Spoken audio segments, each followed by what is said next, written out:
சொல்லி நிறைய உயர்வுகள் உண்டு. காரணம் என்னன்னு சொன்னாக்க, எந்த இடத்தில் அல்லாஹ்வை பற்றி பேசப்படுகிறதோ அந்த இடத்தில் மலக்குமார்கள் வந்துடுவாங்க, வலிமார்கள் வந்துடுவாங்க, நபிமார்கள் வந்துடுவாங்க. இப்ப இவங்க எல்லாருமே வந்துடுறாங்க. எதன் காரணமா அப்படின்னு சொன்னா, ஒரே ஒரு காரணம், யாரை பற்றி பேசுறோம்? அப்ப அல்லாஹ்வை பற்றி பேசக்கூடிய இந்த மஜ்லிஸ்ல நாங்க என்ன செய்யணும்னு சொன்னாங்க, இந்த மாதிரி மஜ்லிஸ்ல பெரும்பாலும் நம்ம கலந்துக்கணும்.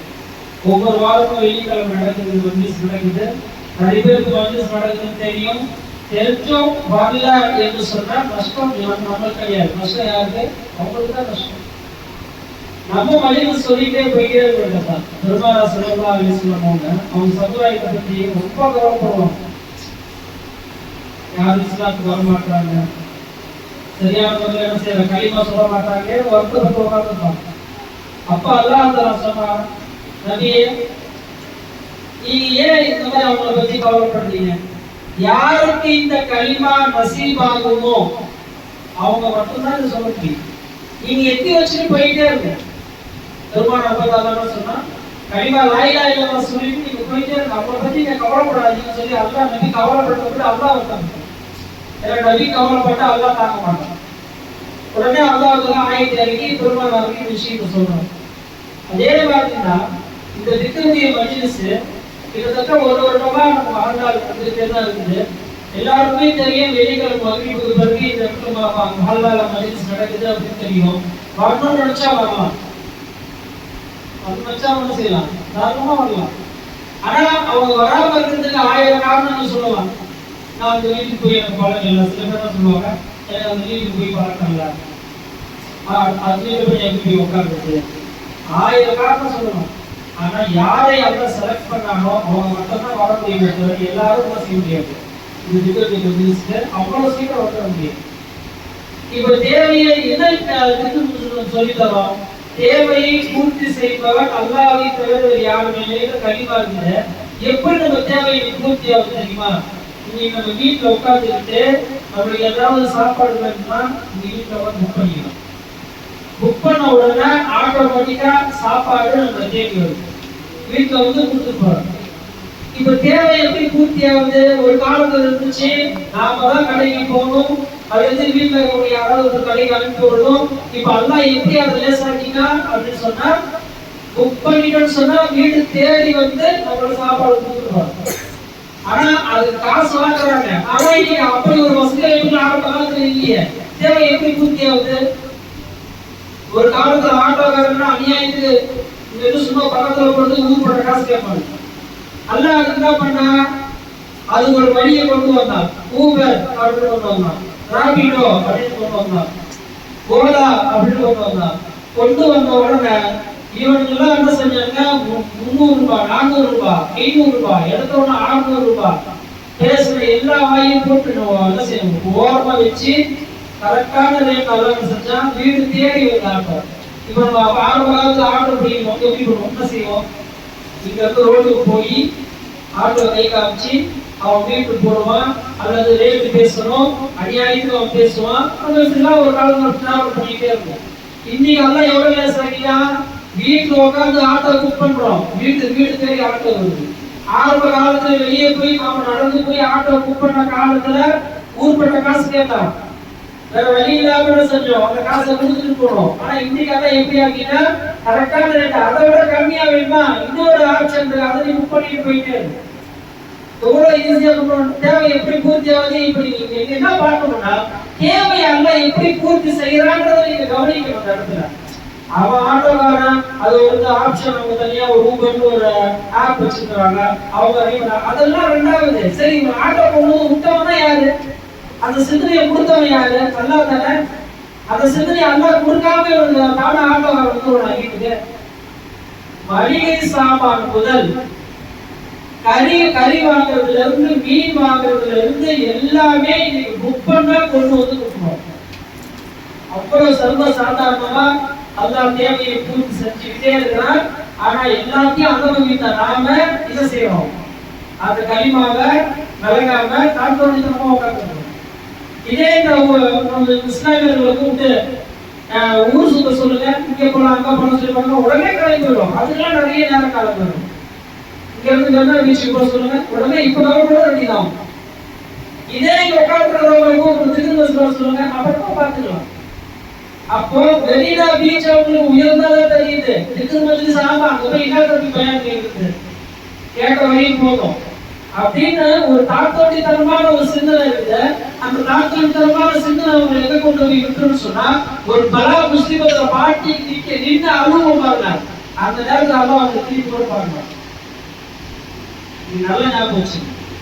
இன்னைக்கு எத்தனையோ இஸ்லாமிய இஸ்லாமிய தம்பதிகள் என்ன செய்யறாங்க, கரெக்டா அசருக்கு பிறகு கிளம்பி நேரா கிளம்பி போயிருங்க சினிமா தேட்டருக்கு. ஜாலியா பைக்ல போனோமா சினிமா தேட்டர் போனா புர்கா போட்டு சினிமா தேட்டர் கூட்டு போறோம். மனைவிய ஒரு இஸ்லாமிய சமுதாயத்துல அடையாள பாஷை புர்கா எல்லாம் அந்த ஹிஜாப் வந்து எல்லாம் அவ்வளவு அருமையா குரான்ல சொல்லி காமிச்சிருக்கிறாங்க. அந்த ஹிஜாபை போட்டு சினிமா தேட்டர் கூட்டு போறீங்க என்ற ஒரு அந்த உணர்வே இல்லாம கொண்டு போய் சினிமா தேட்டர் போய் எவ்வளவு பெரிய அநியாயம் வந்து சிந்திச்சு பார்க்க வேண்டாம். அப்போ ஒரு ஹிஜாப் இருக்குது. ஒரு பேட்டி கேட்கலாம் ஒரு நாள் அந்த இஸ்லாமிய பெண்ணை, புர்கா போட்டு படத்துக்கு வரீங்களே அதனால இஸ்லாத்துக்கு எந்த ஆபத்தும் இல்லையா? அது ஒரு பெண்ணு சொல்லுது, ஏன் புர்கா போட்டு படத்துக்கு வரக்கூடாதா, யார் சொல்றது அப்படின்னு அவங்ககிட்ட போய் சண்டை போடுறது.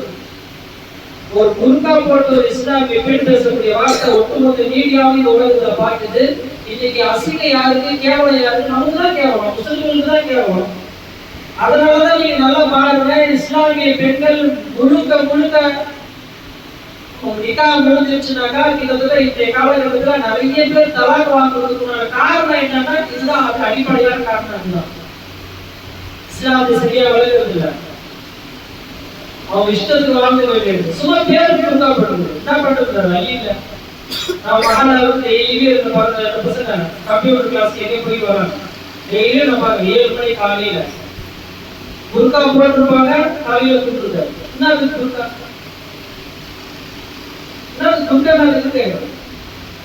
புர்கா போட்டிருக்கீங்களா, தலையில ஒரு முடி கூட தெரியக்கூடாது. இஸ்லாமிய பெண்களுடைய ஒரு முடி காஃபிரான பெண்கள் பார்க்க கூடாது என்பதுதான் கஸ்தலா. காஃபிரான பெண்கள் முடியை பார்க்க கூடாது. அப்படின்னா எப்படி ஆண்கள் பார்க்கறாங்க, காஃபிரான ஆண்கள் எப்படி முடியை பார்க்கறாங்க? அப்ப என்னத்துக்கு புர்கா போட்டிருக்கீங்க, அவசியம் என்ன இருக்கு? அப்ப புர்கா என்பது ஒரு ஒரு உடலை மறைக்கக்கூடிய ஒரு அற்புதமான ஒரு ஆடை. அந்த ஆடையை நம்ம என்ன மரியாதை கொடுத்தோம்? சும்மா பேரால என்ன பண்றது, நாங்க முஸ்லீமா போயிட்டு புர்கா போட்டுருக்கோம் அப்படின்ற ஒரு சடையில தான் பெண்கள் பெரும்பாலான புர்கா போடுறாங்க. 10% பெண்கள், ஒரு 20% பெண்கள் வேணா தக்குவாவோட அந்த தலையை முழுமையான முறையில் மறைச்சு முகத்தை மறைத்து யாரோட கண்ணு நம்ம பெற்றக்கூடாதுன்னு சொல்லி செய்யறாங்க போறாங்கன்னு சொன்னால், அந்த மாதிரியான பெண்கள் இந்த உலகத்துல 20% தான் இருக்கலாம்.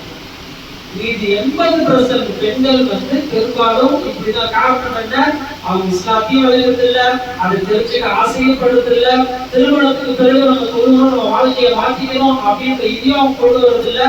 கடைசியில் அவங்க வாழ்க்கை போய் ஒரு தலாக்களை முடியும் போது வருத்தப்பட்டு உட்கார்ந்து அழுகும் போதுதான் நம்ம செஞ்சது தவறு என்று உணர்வு எப்போ அந்த தலாக்களை போய் முடியும். அது வரையிலும் எங்க உணர்வு. அப்போ இந்த மாதிரியான மஜ்லிஸ் ஏன் வைக்கிறோம், எதனால வைக்கிறோம் என்று சொன்னால், இந்த மாதிரி மஜ்லிஸ் நீங்க கலந்துக்குங்க. ஆண்களும் பெண்களும் உங்களுக்கு தான் இந்த மஜ்லிஸ் முக்கியமானது. அப்போ நீங்க இந்த மஜ்லிஸை விட்டுட்டீங்க, வழி தவறிதான் போவீங்க. தராவியில நோக்குல எத்தனை பெண்கள் தராவி வந்தாங்க, தராவில எத்தனை ஆண்கள் செஞ்சாங்க, பிள்ளைய சொல்ல வந்தாங்க. இப்ப எங்க போனாங்க அந்த ஆண்கள், யாருமே காட்டுங்க. இப்ப அவங்க யாரை ஏமாத்துறாங்க, அல்லாஹ்வையா? யுகாதிஊன அல்லாஹ், அல்லாஹ் சொல்றாங்க யுகாதிஊன அல்லாஹ். அவங்க நினைக்கிறாங்க அல்லாஹ்வை நாம ஏமாத்துறோம். அப்ப அல்லாஹ் தஆலா சொல்லி காட்டுறான், அவங்களை அல்லாஹ் அவங்களை ஏமாற்றல, அவர்களே ஏமாற்றிக் கொள்கிறார்கள். அப்ப அல்லாஹ் யாரை ஏமாற்ற முடியுமா? ஏமாற்ற முடியாது. நீ பள்ளிவாசலுக்கு என்ன செய்ய, நோம்புல வந்து இப்ப நீ வரலன்னா நஷ்டம் யாருக்கு? அல்லாஹ்வுக்கு. உனக்கு நஷ்டம். நீ முஸ்லிம்களை போய் மாட்டுவ. நீ நோயில உட்காந்து அழுகும் போது அப்படி உட்காந்து வருத்தப்படுவிய, அந்த நேரத்துல அல்லாஹ் என்ன செய்வான்? அப்பயும் உனக்கு ஷிஃபா தரக்கூடியவன் அல்லாஹ் தான். அப்ப பள்ளிவாசல் போற பாக்குறவங்கள்ட்ட சொல்றேன், துவா செய்யுங்க.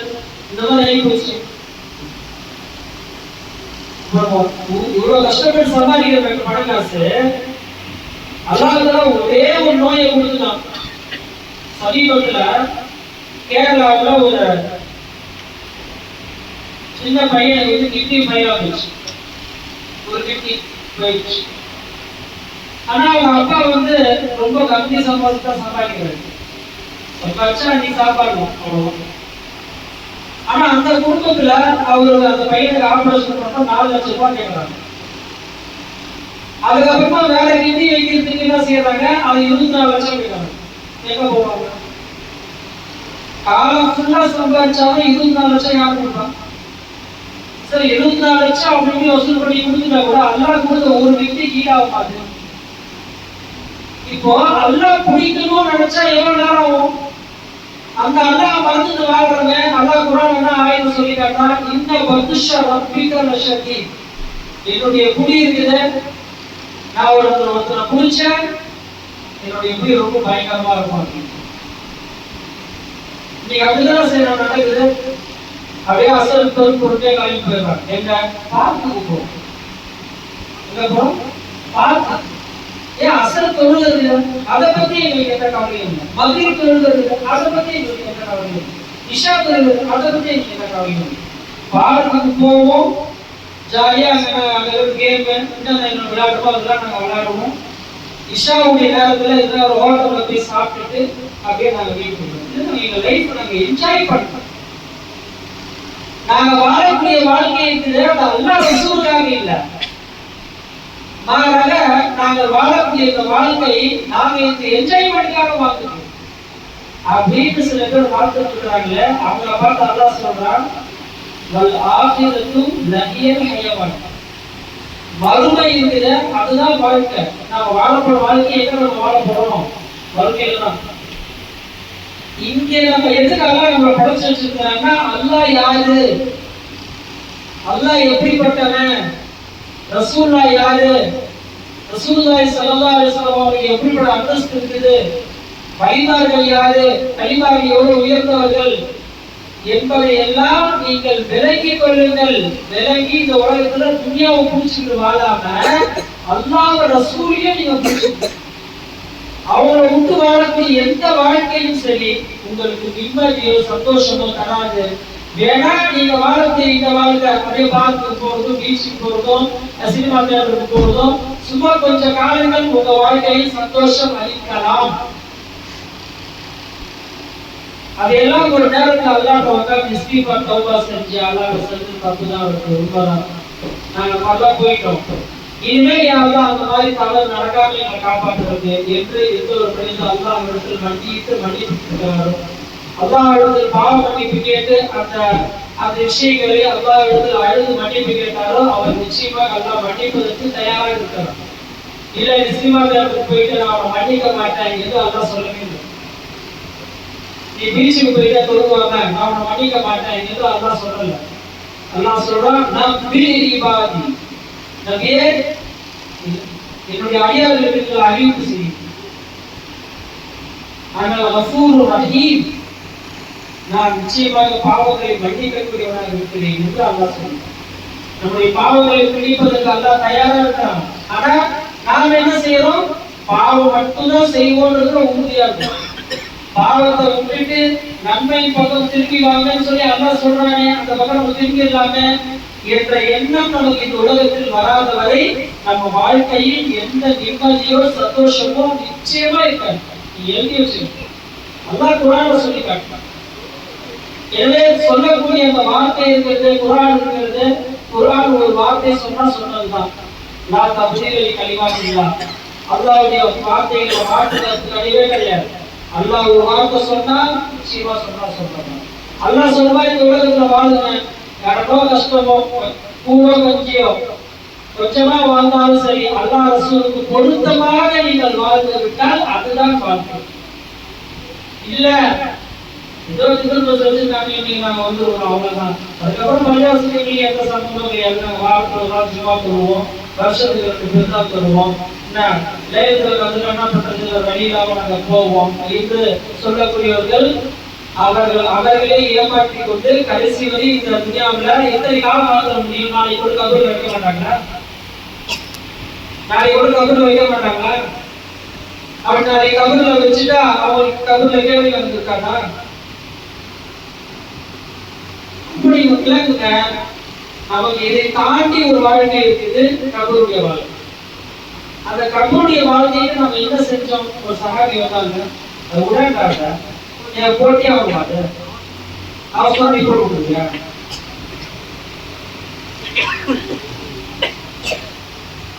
அருமை வாழ்க்கை இருக்கிற கபருடைய வாழ்க்கையை கொண்டு போய் செய்ய கபருடைய வாழ்க்கையை அல்லாஹ் கேள்வி கேட்டே தீர்வோம். இப்ப அப்படி கேள்வி கேட்கும்போது என்ன பதில் சொல்லுவாங்க? இந்த உலகத்துல ஒண்ணு அழகா படைச்சேன், நான் அற்புதமா படைச்சேன், அப்படி படைச்சவங்க இந்த உலகத்துல விட்டுருக்கும் போது என்னுடைய ஞாபகங்களுக்கு சுக்ரியா செய்யாம ஒரு இஷ்டத்துக்கு நீ வாழ்க்கையே நான் நாளைக்கு எல்லாம் கபூர்ல கேட்க என்ன பதில் சொல்லுவோம்? எனவே இந்த துனியாவை நம்ம செய்வோம், துனியாவை வெறுத்து வாழுங்க, துனியாவை சம்பாதிக்கவே கூடாது என்று அல்லாஹ் சொல்லவே. அல்லாஹ்வை தேடுங்க, துனியா தானா வரும். இப்போ 50 வருஷம் வியாபாரத்தை விட்டுட்டு வந்துடுவாங்க, வியாபாரம் கொண்டுட்டு வருவாங்க. கடையை விட்டுட்டு கடையை ஒருத்தர் கொடுத்துட்டு நீங்க பாத்துக்கிட்ட திரு முடிச்சுட்டு வர சொல்லி வந்துடுறாங்க. எல்லாருக்கும் அந்த சிந்தனை வருமானம் வராது. ஏன்னு சொன்னா, யாருக்கு அல்லாஹ் மீது பிரியம் இருக்கிறதோ, யாரை அல்லாஹ் நாடுகிறானோ அவர்கள் தான் இந்த மஜ்லிஸ்க்கு வர முடியும். எல்லாருமே வர முடியும். அவர் அடிச்சுட்டு வர சாதாரணமா மஜ்லிஸ் சார். இந்த மஜ்லிஸ்ல நீங்க மக்காவுடைய ஏதாச்சும் ஒரு நியத் வைக்கிறீங்க, அந்த நியத் உங்களுக்கு கபூலாகும். அவ்வளவு உயர்ந்ததாக இந்த மஜ்லிஸ் இருக்கிறது. நீங்க எல்லாரும் நடக்கும். அப்போ ஒவ்வொரு வாரமும் இன்ஷா அல்லாஹ் தொடர்ந்து இந்த மாதிரியான மஜ்லிஸ் நடக்குது. இன்ஷா அல்லாஹ் நீங்க எல்லாரும் செய்ய தொடர்ந்து இந்த மாதிரியான மஜ்லிஸ்களை நடத்துங்க. உங்க வீட்டில் இருக்கக்கூடிய பெண்கள், அதே போன்ற பக்கத்தில் சூழ்ந்து இருக்கக்கூடிய ஆண்கள், அவங்க எல்லாரையும் உட்கார வைங்க. அவங்க உட்கார வச்சு திருக்கலிமா லா இலாஹா இல்லல்லாஹ் சொல்லிக் கொடுங்க. அப்படி சொல்லிக் கொடுத்தால் மட்டும்தான் நம்ம வாழ்க்கையில நீங்க வெற்றி பெறணும். ஒவ்வொரு குடும்ப தலைவரும் அவருடைய மனைவி மக்களை நல்ல முறையில அவங்க வழி நடத்தி கொண்டு போவது ஒரு குடும்ப தலைவர் தான். நாளைக்கு அந்த குடும்ப தலைவர்கிட்ட தான் அல்லாஹ் கேள்வி கேட்பான். உனக்கு நான் ஒரு மனைவி கொடுத்தேன், உனக்கு பிள்ளைகளை கொடுத்தேன், அவங்களை எந்த வழியில கொண்டு போனேன்னு எல்லாம் யாரை கேட்பாங்க? அந்த ஆம்பளையெல்லாம் கேட்பான். அந்த ஆணை தான் அல்லாஹ் கேட்பான்.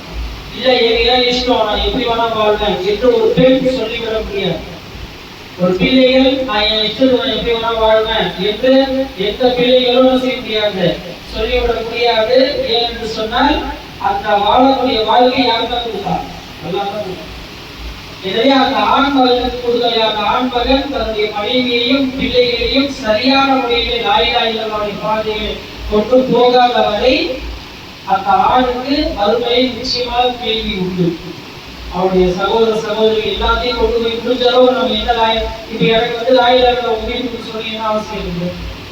மகிழ்ச்சி பெரும் நான் எங்க வீட்டுக்கு போய்க்கலாம் தானே.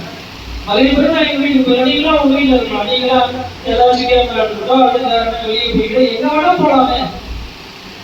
ஆனா அதையெல்லாம் விட்டுட்டு இல்ல, கலிமா நம்ம எடுத்து சொல்லணும், மகல்லா மக்களுக்கு கலிமாவை எடுத்து சொல்லணும், கலிமா லா இலாஹா இல்லல்லாஹ் விளக்கணும் என்று நம்ம கொண்டு வரும்போது அந்த கலிமாக்குண்டான மரியாதை நம்ம விலகி உங்களுக்கு சொல்லும் போது நீங்களும் அதுக்குண்டான மரியாதை என்னவோ அதை செய்யணும்.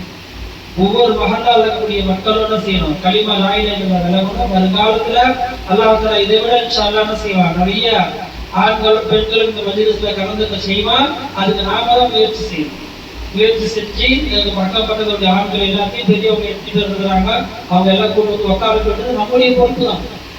இங்கே எத்தனை பேர் இருக்கிறாங்க அக்கா பக்கத்துல ஆண்கள் இருக்கிறாங்க, அவங்க எல்லாம் நினைச்சா வந்துருக்கலாம். ஆனா கூப்பிட்டுருக்கலாம், அவங்க எங்க மேல சொல்லி அவங்க போயிருக்கலாம். எனவே இப்படி எல்லாம் இருக்கதான் செய்யும். ஆனா எடுத்த உடனே யாருமே செய்யறதில்ல. இஸ்லாமிய மார்க்கத்தை பெரும்பாலும் சொன்ன உடனே இஸ்லாமிய 100 பேர் வந்துட்டாங்க. 100 தடவை ஒரு வீட்டுக்கு போறாங்க. ஒரே வீட்டுக்கு பெரும்பாலும் 100 தடவை போறோம். லா இலாஹா இல்லல்லாஹ் கலிமா. உங்களுக்கு என்னதான் வேணும்? கலிமா லா இலாஹா இல்லல்லாஹ் சொல்லணும். லா இலாஹா இல்லல்லாஹ் சொன்ன பிறகு பெரும்பாலும் உட்கார்ந்து அப்ப பாருங்க, ஒரு வீட்டுக்கு தொடர்ந்து போறாங்க, 100 தடவை போறாங்க. நாம அதே மாதிரி சதை உடைஞ்ச கூடாது. யார் மக்கள் வரலையே என்று சதை அடையவே கூடாது. ஒரு காலம் வரும், இன்ஷா அல்லாஹ் அந்த காலத்துல எல்லா மக்களும் இந்த மஜ்லிஸ்ல கலந்து கொள்ளக்கூடிய பாக்கியத்தை அல்லாஹ் தஆலா தந்து அருள் புரிவார். எல்லாம் அல்லாஹ் தஆலா இந்த திக்ர் மஜ்லிஸுடைய அந்த திக்ர் மஜ்லிஸை பொறுத்தால் நம்முடைய பாவங்களை மன்னித்து இந்த மஜ்லிஸிலே கலந்து கொள்ளக்கூடிய பாக்கியத்தை அல்லாஹ் தஆலா நம் அனைவருக்கும் நசீபாக்குவானாக. ஆமீன். இந்த துஆ செய்து விடைபெறுகிறேன். வா ஆகிரு தஅவானா அல்ஹம்துலில்லாஹி ரப்பில் ஆலமீன். இது திக்ர் சஞ்ச மஜ்லிஸ்